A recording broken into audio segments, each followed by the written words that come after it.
What's up?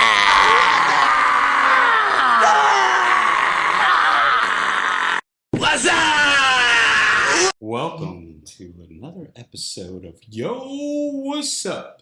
Today we have Yvette Corkrean. She's running for the District 11 State Senator against the incumbent Scott Wiener. Yvette has two lovely children. She's a long-term resident of San Francisco in California. She's also a registered nurse and been a practicing nurse for over 20 years, I think. And her whole platform, when you go to Yvette Corkrean for state senate, her whole platform is about bringing back family values to politics and to our society. Families matter, and protecting our kids is and should be the first and foremost thing of every politician, because our kids are our future and we always want more for our kids than we have for ourselves. And that is what is missing in today's political forum. Safety matters. Citizens should be able to walk the street. They should be able to go shopping. They should be able to take public transportation without being threatened, accosted, or robbed, or even having that and I've seen it, I know we don't want to talk about it, but I've seen people exposing themselves to young children in the streets on Muni, and it's not okay, in broad daylight. Now, in our day, that would never happen. When somebody would do something like that, it'd be an all out, everybody on the block would be all over them. But today, it's just like almost normal. And we have to bring common sense back on issues and what's important to everyday San Franciscans and Californians, and not talk about things that are unimportant and make them important because you don't want to tackle the important things. Now, I'm really impressed. We're reading everything Yvette's trying to do. And Bobby, you've seen her campaign. And what do you think, especially since she's going up against Scott Wiener? Well, I have given her a lot of courage, and I love her tenacity and also her strength. You need strength to go up against a powerhouse of this size. And also, you need conviction. You need a strong following and support. And I'm so happy that she's here to share who she's all about, what her goals are, and what she's really focused on, protecting our kids, our families.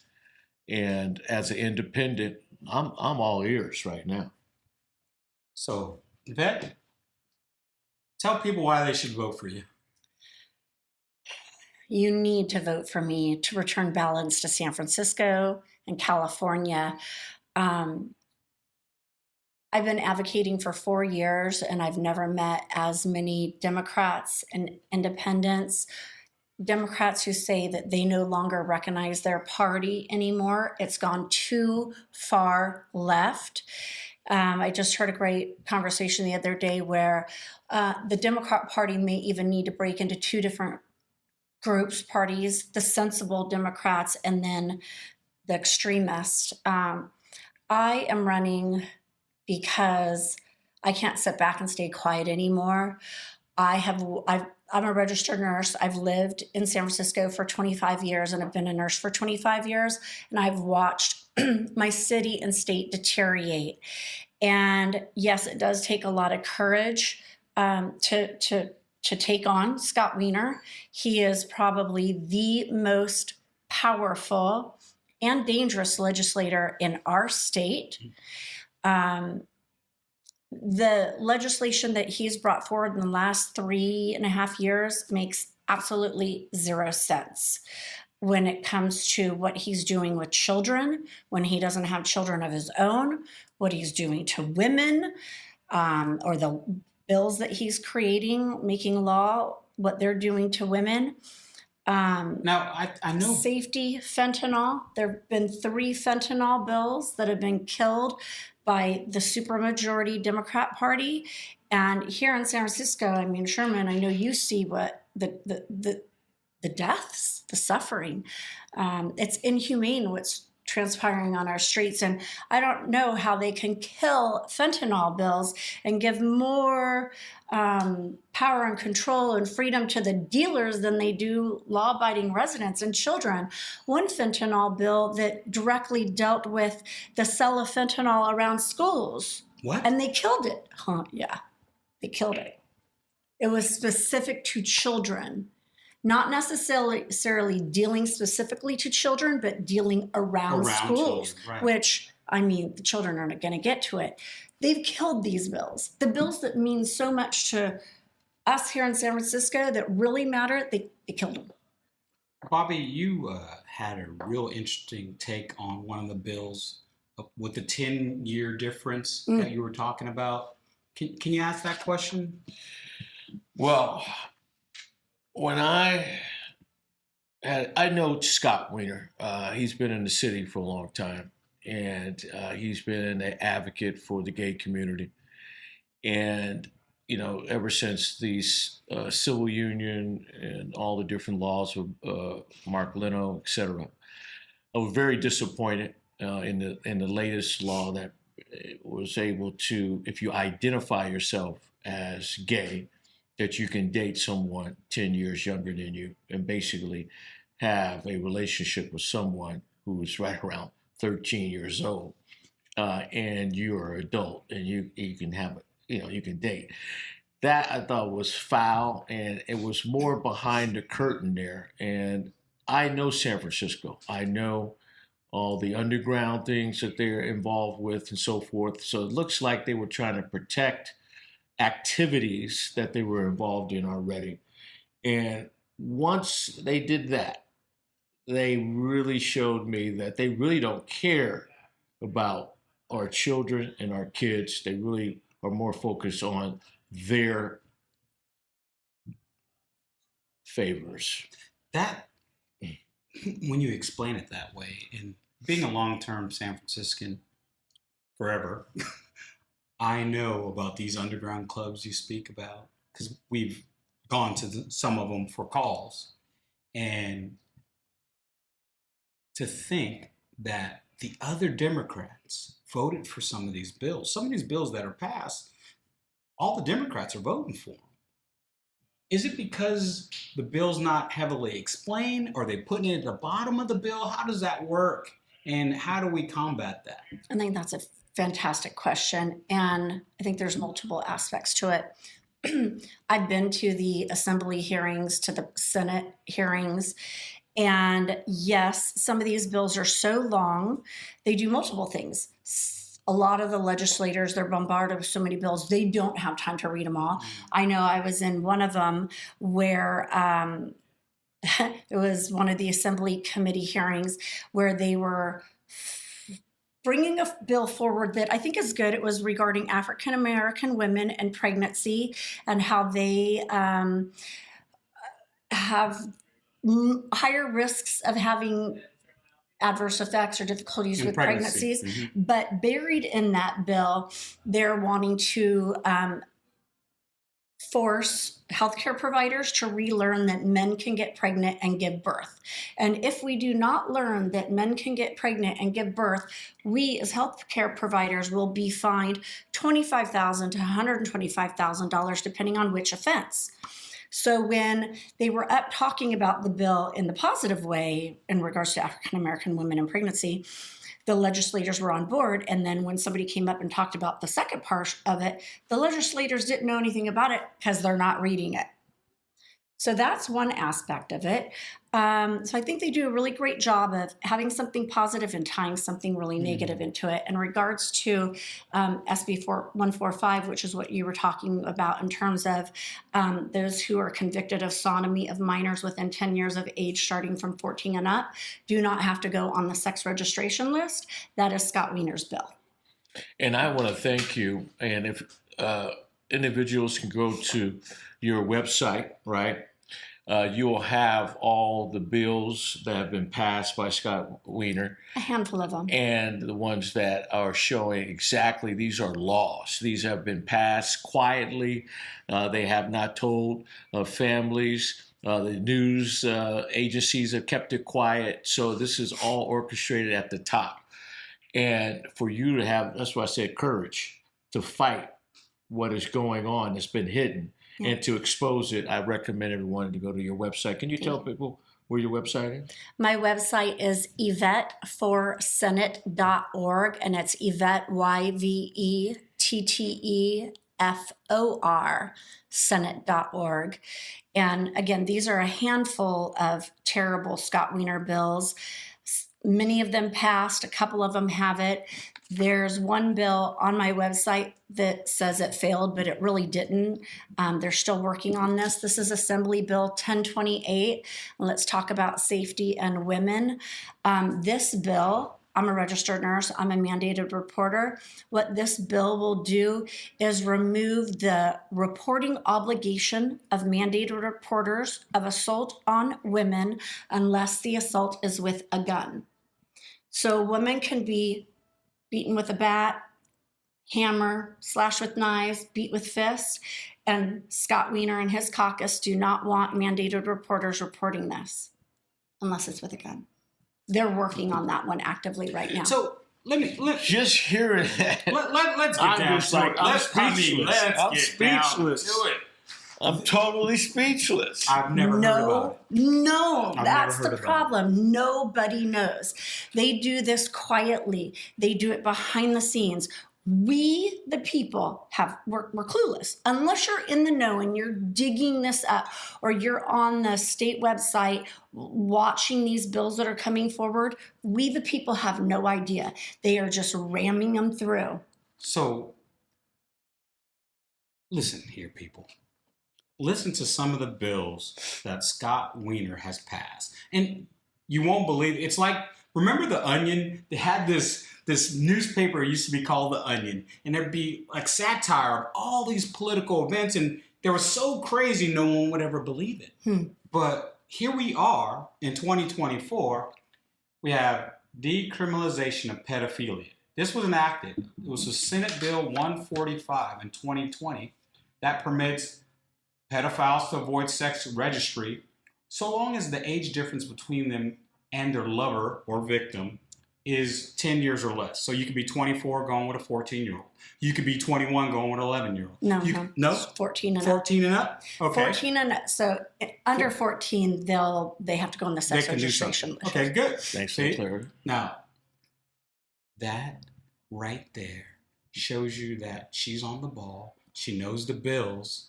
And when I said something that was incorrect, she is so into being your new state senator, she knew exactly what bill I was talking about and the minutia in the bill. See, that's what's important nowadays. You can go up to a politician and ask them a question, and they'll just give you some flimsy, roundabout answer without actually answering the question.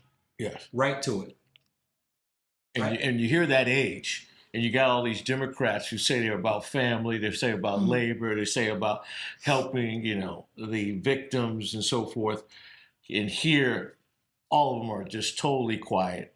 Even the governor, Gavin Newsom, who has kids, signed off on this. I mean, I see he vetoed one, I guess, but he's signing off on everything else. So another one that they're working on right now in regards to children and sex.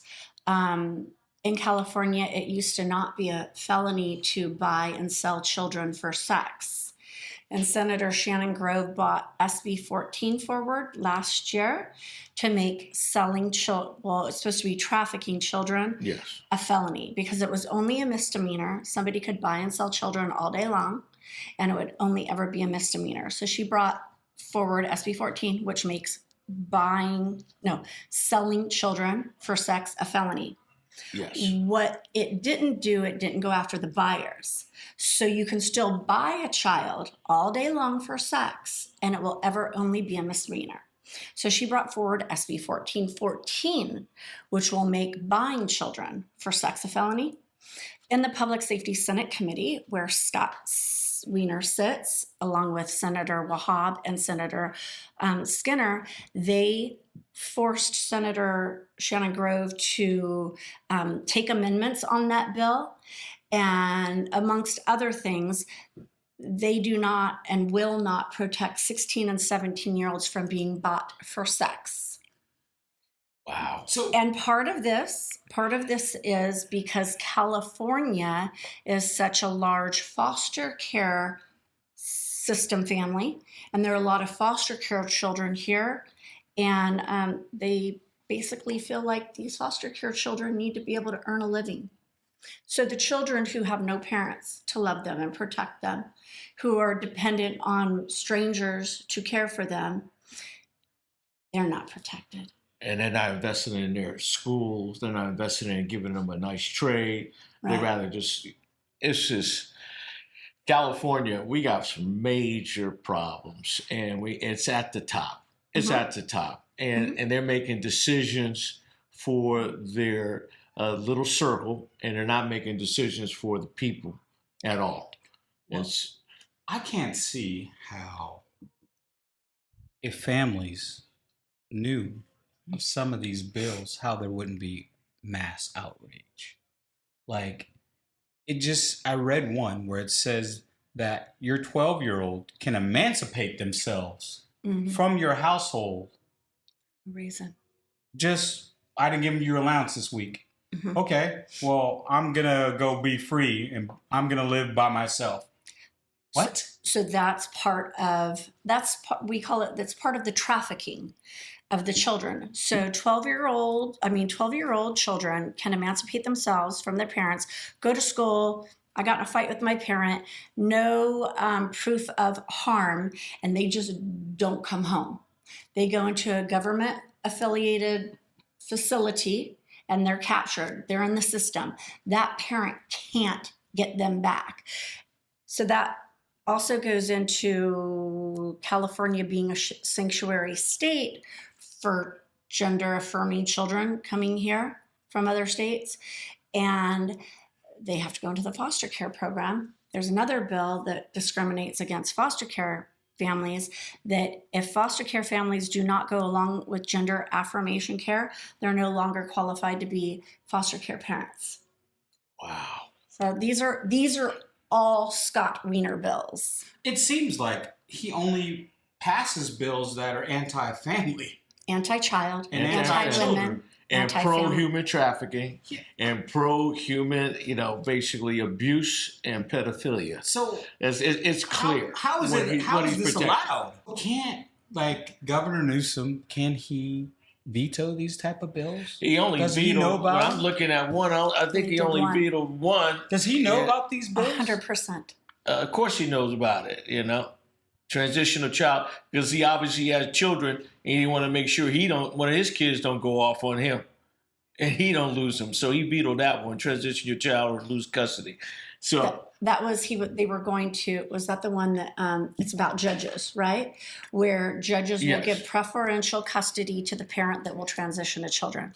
So, in addition to some other horrific legislation that is harming children, harming women, harming our communities, the one that was just resurrected this week, SB 94, was, I think, written last year. I don't know if they killed it or tabled it, but they just brought it out of the suspense file this week.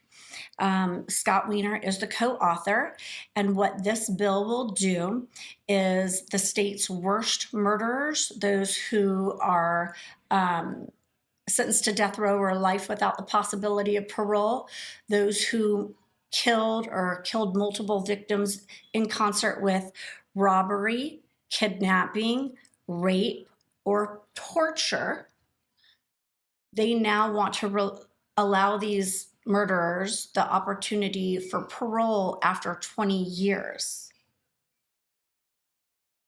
Our worst, most violent murders. Now they want back out on the streets. No accountability to the victims, the victims' families, all the scars and all the, and knowing this person's back out on the street. A slap on the hand. You're going to go to jail for a few years, and There's just no deterration from committing these heinous acts and murders. Now, Yvette, we're going to go into a Q&A. We're going to say one word, Okay. and then you're going to tell us what you think about that word. Like, as far as what you would legislate or what is your philosophy on that. And it's Okay. all political-based stuff. Bobby, you take the first one. You see it? Okay. What do you think about taxes? We pay way too much. I agree. They are, I'm going to have to elaborate on Go that. ahead and I mean, elaborate. our taxpaying dollars are being wasted on so much that we don't know, and we are not really benefiting from it. I think there needs to be a whole lot more accountability and transparency. There's so much corruption within our government with our taxpaying dollars. So that's a problem that needs to be addressed. I never hear in California them talking about lowering taxes for the state. We have to. It's the most highly taxed state in the country. Mm-hmm. But two, I think we get the least amount of value for our tax dollars because they're always trying to pass bonds to do the things that the taxes are supposed to pay for. Like clean the streets. Oh, let's pass a bond. No, that's what my taxes are for. Misuse Hey, of funds. let's redo the underground. No, that's what my taxes are for. Why do I need to pass a bond for that? Hey, and you know what? Let's put a subway on Gary Street. No, that's what my tax dollars are for. What do I need a bond for that? So where's all my tax dollars going? Somebody's pocket. Well, and all the bond money too. Remember, we have tons of bonds in California. Tons. And there's a lot of, revenues that come through California and also leave into these different nonprofits and organizations run by, the Democratic Party. And basically there's no accountability to where that money's being spent, how it's being spent, where it's being spent. It's unfortunately, we have a major problem in the accountability of our purse when it comes to California. Now, Scott Wiener has been in politics for over 20 years, as far as I know. He was a supervisor, 2-term, and that's when I got first introduced to him. And then he became the state senator, and he's been there for 8 years. 8 years, right? Mm-hmm. So that's 8, so that's 16 years. And before that, I think he was on, I don't know if he was on the school board, he was on some other board. So he's been in what I think has been the downfall of San Francisco. He's been there the whole time. Mm-hmm. And what has he done to stop the downfall? And what has he done to enact more new revenue or here's another one. Let's go. Public transportation. I think it's unsafe. I mean, I am fearful to go on public transportation.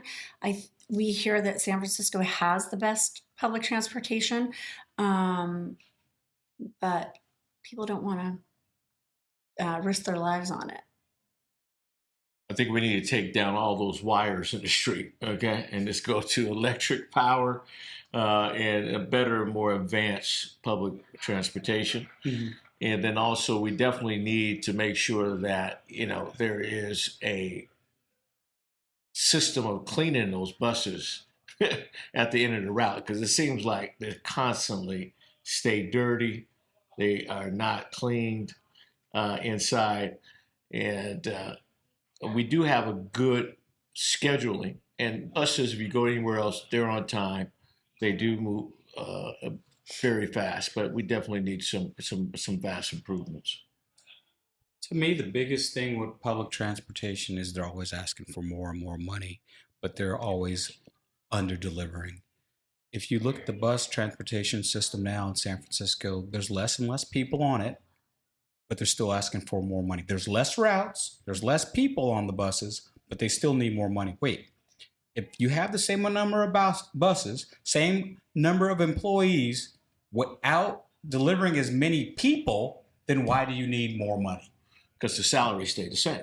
So they should definitely the employees and keeping the pensions and the salary and so forth like that. I guess, but I'll have to say that, I think, compared to any other city, San Francisco public system is a good system. I mean, any other system in America. Yeah. San Francisco. I mean, New York is better. Boston, I think, is better. But definitely better in LA. Oh, LA don't even have. I mean, LA, and they're talking about 3,000 buses for the new Olympics. They're insane over there. They're insane. All right, let's talk about PG&E, state senator. Now, I know state senators, they have something to do with the Public Utilities Commission, and they can have hearings. My bill is through the roof. Mm-hmm. We are of the highest in the nation in what we pay for electricity, despite what some reports say. So yes, we need to address that. Our gas, our electricity, we should, Californians pay of the highest in the nation for both. Why? It doesn't cost more to get it here. No. So where's the misuse of funds? So accountability and transparency and reduce rates. Yeah. And, PG&E has gouged us plenty of times. And at the same time, they've been responsible for a lot of the wildfires. They've been responsible for old equipment and so forth. We still need them, of course. But at the same time, they say they give us discounts, but then the next month is all of a sudden your bill is twice as much as the discount. So they're working us and they're gouging us and they're getting away with it. We definitely have to hold them accountable. Mm-hmm. And we need our electricity, so we're beholden to them. Yeah, and then I heard they're using solar farms now. They are trying to improve, but when you say you're going to give us a discount, stick to the discount. Don't double charge us the next month. Well, the thing I want to say about that is the gas prices. We pay the highest taxes on gas in the whole nation. But I'm trying to figure out, what do I get for it? It's supposed to go to the roads. It's supposed to go to the bridges. But they're always passing more bonds to fix the roads and the bridges. So then what are they using the taxes on gas for? Sounds like the state lottery, right? All the lottery winnings supposed to go to school, right? And they need some more school. Come on. Got schools closing. Right. Mm-hmm. So we all know that San Francisco downtown is what they call the death loop, and everyone's talking about the death loop, and they try to formulate it as, well, everyone's shopping online. Everyone's shopping online. And then you go to Marin, there's people shopping. Then you go to San Jose, there's people shopping. Then you go to Sacramento, there's people shopping. Then you go to any major city in America, even LA, which is on, and there's people shopping. You go around the world, people are shopping. It used to be on the marquee, it used to say Paris, London, Tokyo, Beverly Hills, New York, LA, and guess what? San Francisco. But now the San Francisco's etched off of there because there's nobody downtown. So is that a complex problem, or is that a simplified problem that you have a solution for? I think that's a complex problem because I think San Francisco being one of the first cities to shut down during the COVID era time and one of the last cities to be reopened, I think that helped cause a lot of difficulty. I mean, people are still not back in the office. I believe there was a report that there are about 200,000 less people coming into San Francisco a day. Again, buildings are closed. People don't have to go back to the office to work. So we need to change that, get people back in the office to revitalize downtown. I think San Francisco is not friendly to businesses. And the other issue is the crime and the smash and grabs. Right. I mean, and now you can't even stop the criminals from getting out the door. Interestingly, not too long ago, the police commission wanted to bring forward a new law or restriction on our police officers where they would not even be able to go, they can't pursue in a car right now. We know that that's passed, but they wanted to stop law enforcement from pursuing on foot. So how do you catch the criminals then? Exactly. Drones. Drone? which we finally, Get a drone. The drones coming. The drones are coming. How's the drone going to stop I'm running down the street? Gonna shoot him with a bomb or something? Yeah, taser. Taser. So Single it's shot. I think it's multifaceted. There are many different ways that we can correct this issue, but people don't want to come to San Francisco anymore because of the lawlessness, because it's not safe. I'm going to be taking a tour in the Tenderloin on foot, which worries me a bit. But I drove past there, and while it's a little bit cleaned up right now that we've had the CPAC, but it's still, it looks like a third world country, if not worse, because people are just dying on the street, and our government leaders are allowing it. It's normal. Well, My finally, kids- London is, enforcing the homeless cleanup law. And it seems like the Tenderloin, ever since I've lived here, has been like the city's drug central, right? It's like, you want to get your drugs, go to Tenderloin, Mhm. and everyone knows about it. And then we had also corrupt police officers in that area that were making money from the drug trade. So, and then, when we had the needles available, and then we had the hotels open to all these people and have the needles in the elevator for them and all the drugs ready for them. It seemed like, I got to be careful what I say here, but it seems like the drug dealer is bigger than just the street dealer, okay? And there is a lot of people involved, and and it's a very dangerous situation. But at the same time, it takes that courage to speak up about it. Well, and my opponent wanted to have more safe injection sites, is opposing bills that will go after dealers, and then more an advocate for harm reduction versus treatment and management. When somebody is addicted, using drugs, alcohol, they can't think properly for themselves. They don't really have a chance of being rescued or helped or going through an abstinence program until they get clean a little bit. So as much money, there's a pot of money that's being used for all of the harm reduction. For me, I would say at least half of that funding needs to go towards treatment and management, not just harm reduction, and enabling those who have this disease. Because again, it's a disease, a drug addiction, alcohol. It is a disease, just like diabetes, cardiac disease, and it needs proper management and treatment, not enabling. That's a great way to end this segment with Yvette Corkrean for State Senator, District 11. You can go to her website and you can see all of her bullet points, and great. And I do mean, and I'm not just blowing smoke because she's sitting right next to me. When you go to the website, it's very, very bullet point. You know exactly where she stands. There's no just give me money, and there's nothing of substance behind it. You can go out, and if you out there are just tired of where this state is going, and tired of what's happening with the drugs, with the robberies, with the crime, and with the denigration of family values, then even though we stay neutral on our podcast, I would say, and I personally am going to go out and vote for Yvette Corkrean, because there has to be a change, and the change starts with all of us, and I'm tired of the same old. And as a family man, we have to protect children. Mm-hmm.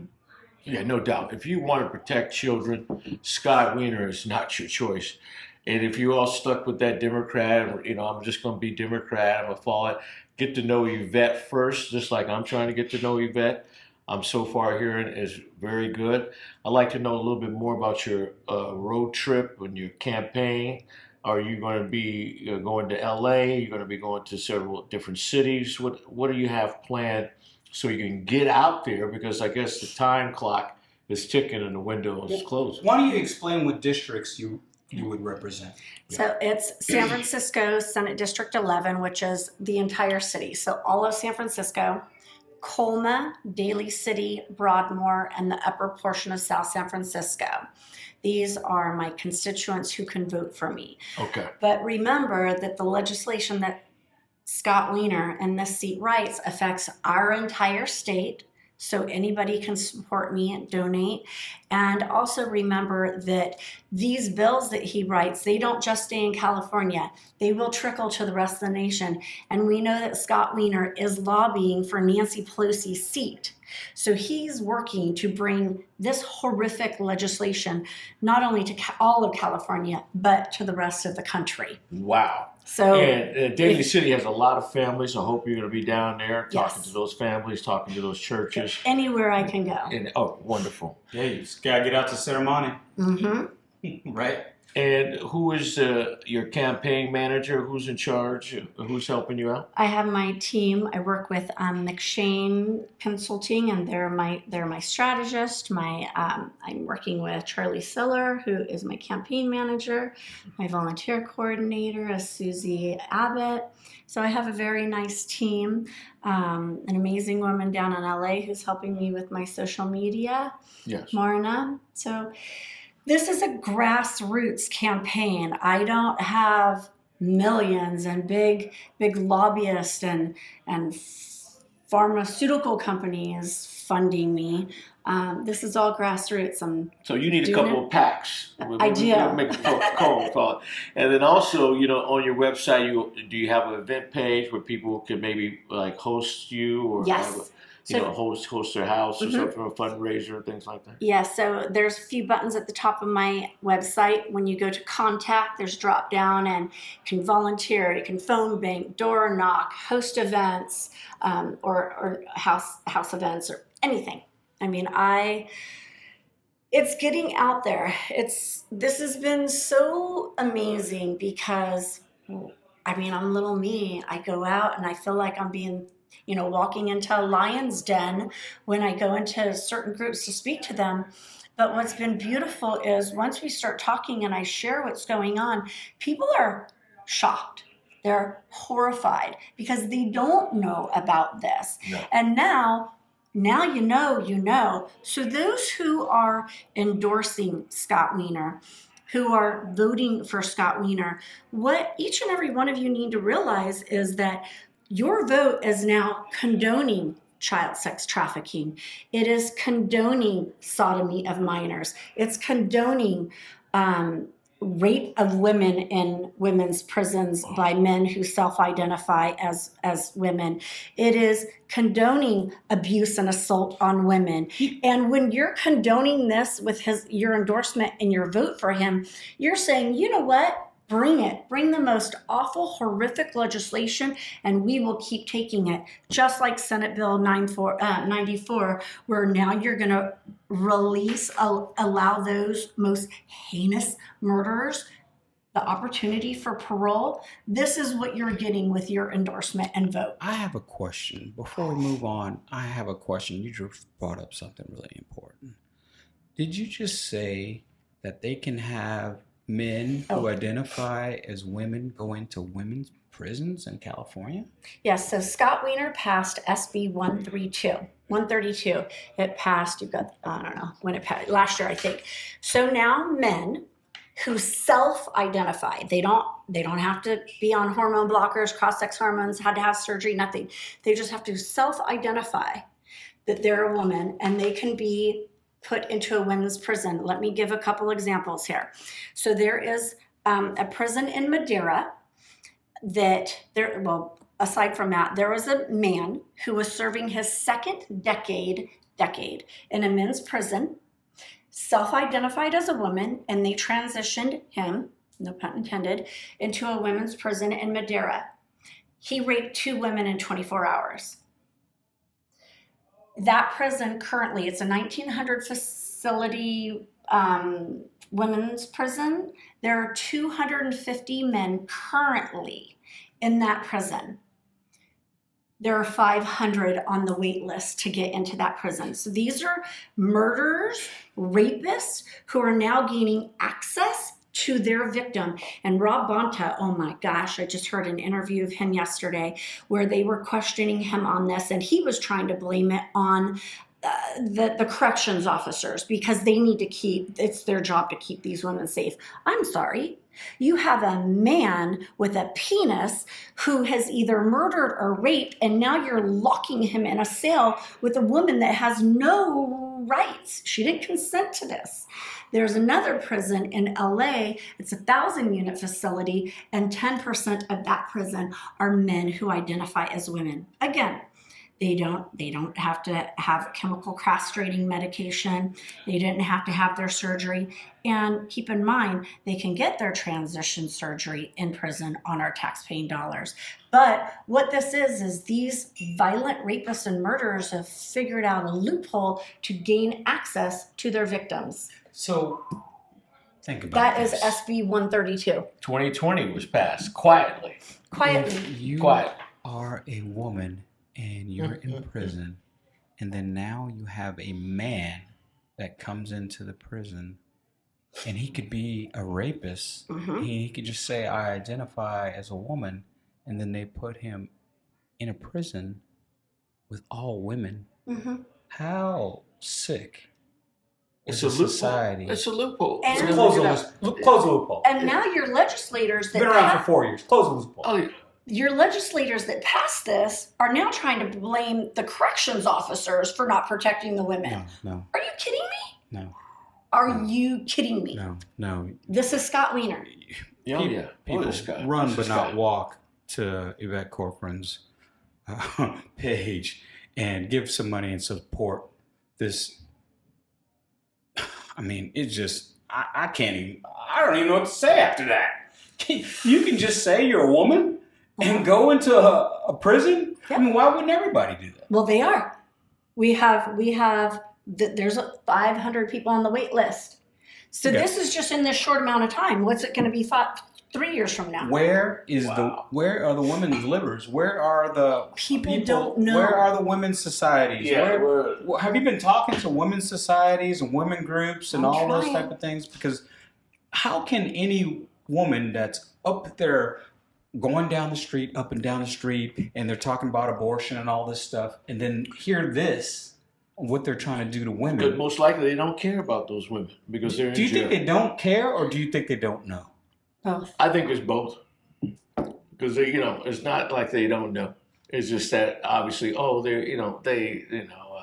they're dangerous and they don't deserve to be out in society, and I'll just look the other way. That's the problem we have in the society now. Everyone's looking the other way. No one's trying to really confront these moral wrongs and confront this devious and pedophilia in a strong and courageous way. That's what we need. We need strong soldiers like you, and thank you. And I'm so happy you came by because I didn't even know about you.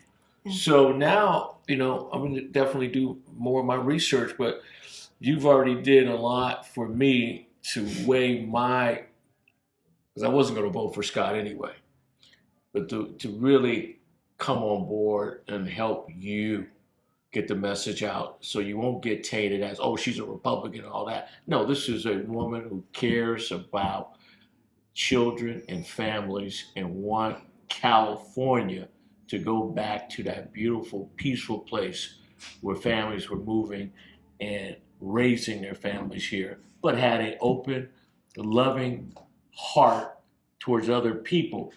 But at the same time, we are now becoming the victims for all our love and openness. And now it's getting boomerang back on us, and we're becoming the racists and the crazy ones and all that.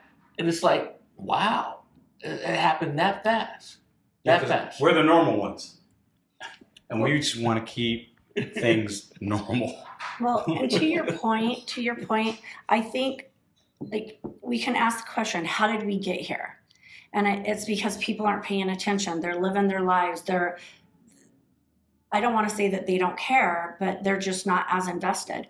And I find that they stay that way until they're affected. Correct. And whether it's they're beaten on the street or something happens with their kid or they lose their job, or what I'm finding is people just live in their perfect world until they're affected. And there's a lot of horrible things going on right now. So don't wait until you're affected. Start paying attention now. Get on board now. Make your phone calls. Write your legislators.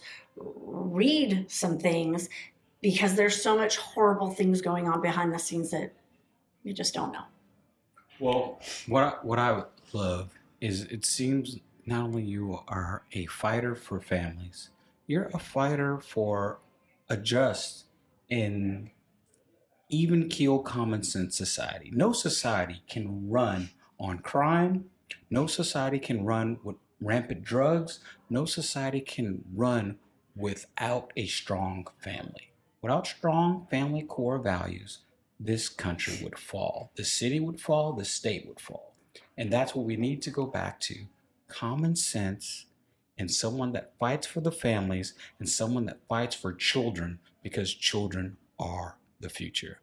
Now, having said that, and you get to the children and you divide the families, you put the parents against the children, maybe you make it unaffordable, now we can't do things together. Ultimately, they're trying to divide families right now. well, it seems like there's a lot of things afoot that want to destroy the family structure. And not only just the high inflation costs, but all these bills and all these things that take away the parental rights. Because we talked about it before. I'm making the money. I'm putting my kids through school. I'm putting clothes on their back. I'm putting food on their table. I'm making sure the electricity's on. I'm making sure the water's on. And the government wants to take that away from me, and the government wants to teach my children, and the government wants to tell my children what they should read and write and eat. But the government can't even balance a budget. The government can't even keep the road down the block without potholes. The government can't even keep the streets safe. So why should I trust the government over me and you and you? I think we do a better job than the government does. Absolutely. The Well, this government, whole was responsible. We just having a crisis about a moral crisis. We're just having leadership issues in regards to everyone is so focused on themselves, and they feel that their decisions for a body of people are the right decisions, and they've been wrong. And then also we have law enforcement. We also have law enforcement that we're in the wild, wild west. We started off with one marshal that had 8 to 10 people coming in on a horse, but he still wore that badge with honor. And so the job now become more of a job to make money and to get a pension, instead of waking up and chasing criminals like eating Captain Crunch when you was a kid. You love doing that, and that's what we've lost. We've lost a lot of people doing things because it was the right thing to do. It's a part of the community. It's too many people focused on what's in it for them, what's in it for me. That's it. That's all. And next day, they wake up the same way. the government wants to control our children, to your point, tell us what they are going to learn. Our children here in California are ranked of the lowest in the nation in proficiency in reading, writing, and arithmetic, but they want to force other ideologies. But parents love their children the most. Yes. Our government is not going to step in front of a moving car to save our children. They're not going to take a bullet for our children. They're not tucking our children in bed when they're sick and vomiting and staying next to them, but they then want to tell us what we're going to do with our children. That's a problem for me. Yes. And that should be a problem for any parent, whether you are a family nuclear unit or if you're a single parent, it doesn't matter. You are the best thing for your child's life and being in it, and the government is not. We want the government out of our homes. We want the government out of our bedrooms, and let families and dads and moms make the choices for their children because we do it with love. Amen. Yes, absolutely. I want to thank Yvette Corkrean for state senator for coming in and sharing with us, her values, and not only that, her platform, and for you out there to get to know this fighter, this strong woman who's out there fighting for families, fighting for justice, and trying to return California and San Francisco back to how we all grew up. You know? The good days. Well, I will have her name on my window, probably, most likely, because I'm black and when I'm here. And so I appreciate your time. Thank you. You get the last word. Well, I would just like to thank you guys so much for having me. It's such an honor. I mean, it's tough, it's challenging, it's frightening, but you gentlemen give me the strength and the courage to go on another day. It's experiences like this that do it. And I don't have a choice. I don't have a choice, because if I don't do it, who's going to? And Scott Wiener must be stopped. And again, everybody can find me at YvetteForSenate.org. Don't hesitate to email me, text me. Actually, texting me gets me the fastest, because I'm still working as a nurse 3 days a week while I'm campaigning. And that might be why I can't watch TV. So thank you, gentlemen.